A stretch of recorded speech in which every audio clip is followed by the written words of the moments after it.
Hi guys, this is Daanesh here from GN Tech, and today we're checking out the all-new Audi E-Tron, and there is so much to look at.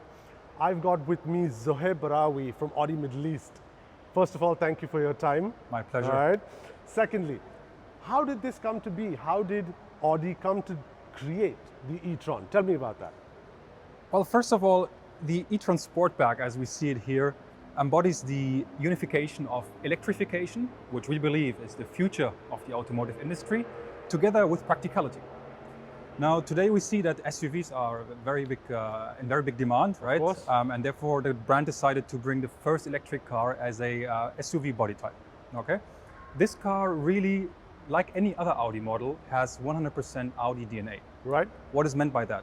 Design and quality, Of number course, one. as you can see, it's as Audi as it gets. Exactly. Yeah. So this is really the approach with all our vehicles, and especially with electric cars. We see that many manufacturers or many models of other manufacturers don't stay true to their DNA and their identity. Whereas this vehicle is really 100% recognizable as an Audi. Number two is performance. And performance has always been in our DNA, and also with this car, it is a very important and big topic. And number three, it is technology. And I think this is where you are very interested and very 100%. eager. We're all about the tech. Show me Technology, everything. yeah. So there's quite a lot technology in this vehicle. And I would like to start right away with a short introduction of the design. Sure. And also the technology that Yeah. you can, but also cannot see many times. So let's start here at the bottom. We have here this very unique single frame grille, as we call it, at the Audi brand. Any model that you see today has the single frame grille. Behind the single frame grille, however, there is so-called controllable air inlets. Okay. So these right here? No, actually not. Actually, they are behind this. Okay. You can't really see them. Okay.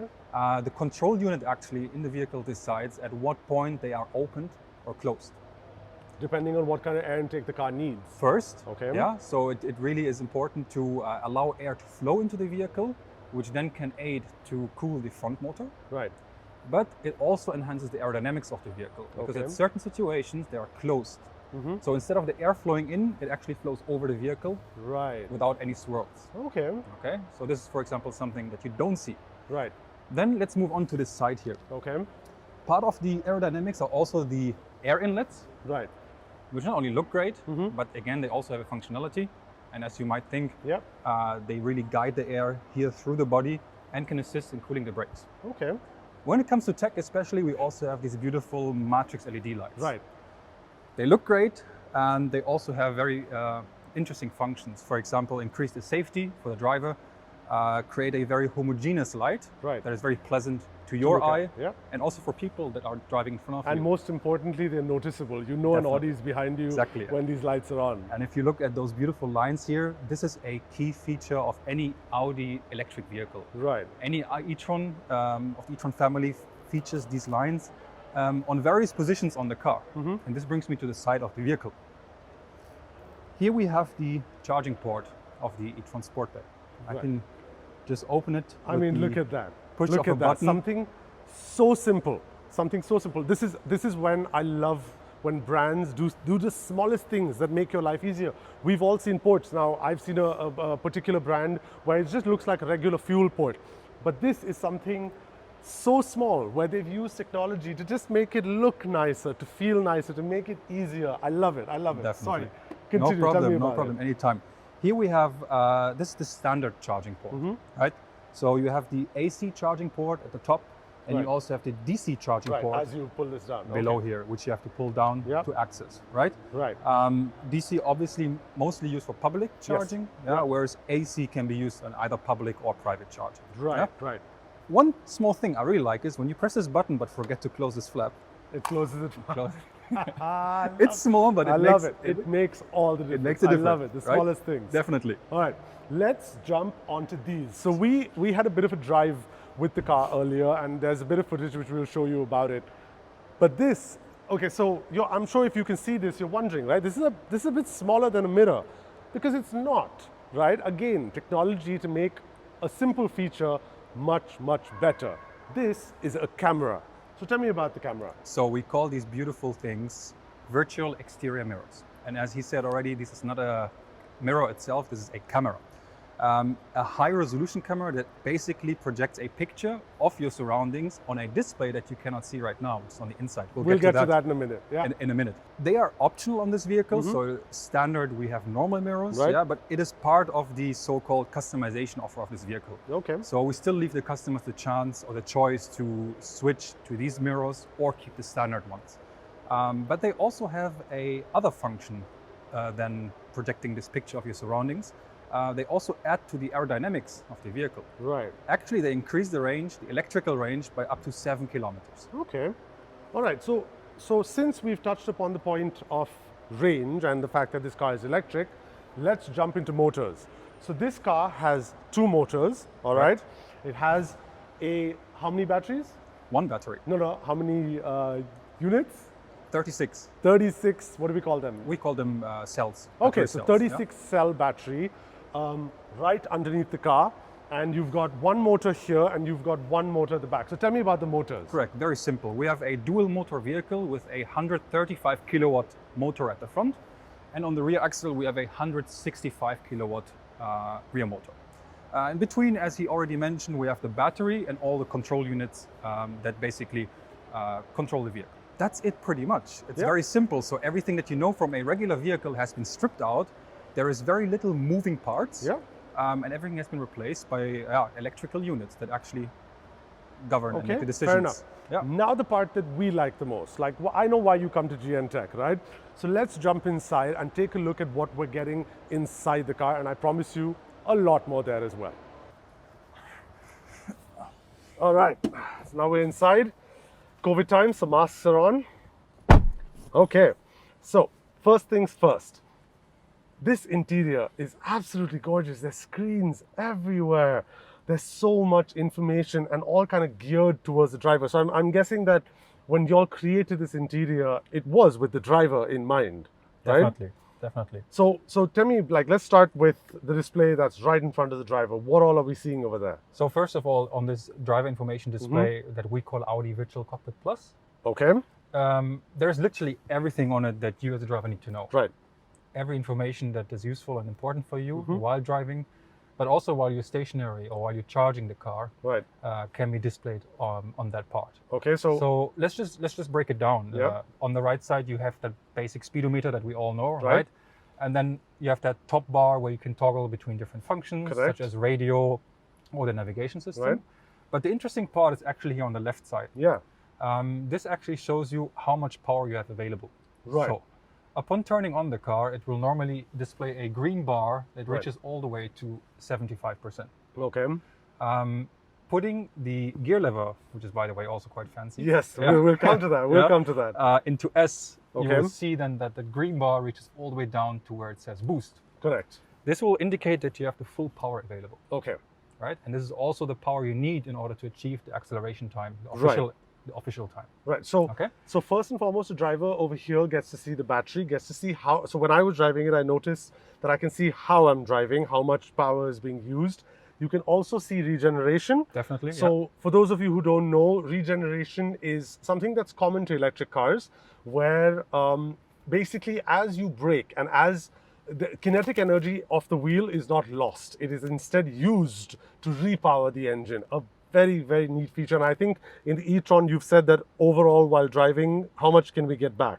If you drive with recuperation and you actively use that system, up to 30% of range is you can recuperate into the battery. That's great. Okay, so now anyone buying, now I'm guessing even Audi knows this, that they're going to have first-time customers. So are there any features in the car where you can see maybe the way you're driving, or basically is there more that you can learn? Like, for example, I think in the car settings there are a bunch of things where you can learn about the way you're driving and charge levels and stuff like that. There's quite a few things, but before that I would like to get to one other topic, which is the shift pedals on the steering wheel. Right.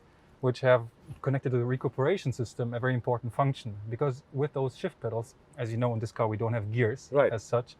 You use them to increase or decrease the level of recuperation. Right. So basically the level of resistance. Correct. Right.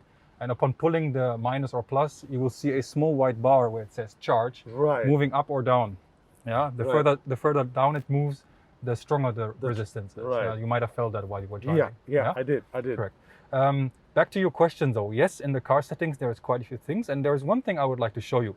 Here you see all the tiles that you can choose from. And then let's check Audi Drive Select. This is basically your driver support system. Okay. And you can actually drive this car in 6 different modes. Okay. Right? So yeah, off-road is number one. So it tells you this car is actually capable of going off-road. Okay. Going to the desert, for example, in our case here, but also on other terrain. Right. And then things like all-road, efficiency, comfort, auto, dynamic, and even individual on top. Right. So 7 modes in total. Okay. Right. Should you go to individual, you can really configure different settings in the vehicle according to your taste. Another important feature which comes with electric vehicles is the charging, obviously. Correct, of course, of course. And first of all, when you plug in the charger and when you charge the vehicle, you have a monitor here that tells you how much time is left, how much charge is in the battery, and so on. Yeah, the classic features. But there is another very quirky function which I really like, is the so-called charging timer. Okay. So what you can basically do with this is you tell this car tomorrow morning at 3 a.m. when electricity is cheapest, right, I want you to charge this car to 67%, right, and then stop. Okay. And this is a very practical feature, obviously in countries or in markets where actually there is peak prices. Yes. Right. Yes.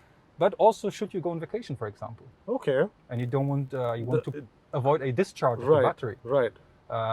Imagine you stay away for 2 weeks. So every Monday, you say to that car, every Monday, please charge the car to 80%. Right. So there's various scenarios that you can use this function for. Okay. Yeah? So, I mean, that's very interesting because I guess that there is a lot that people have to learn. I mean, even me, I've reviewed a few electric cars, but I feel that every time I get into one, there's a lot to learn. So it's nice to have that kind of information there.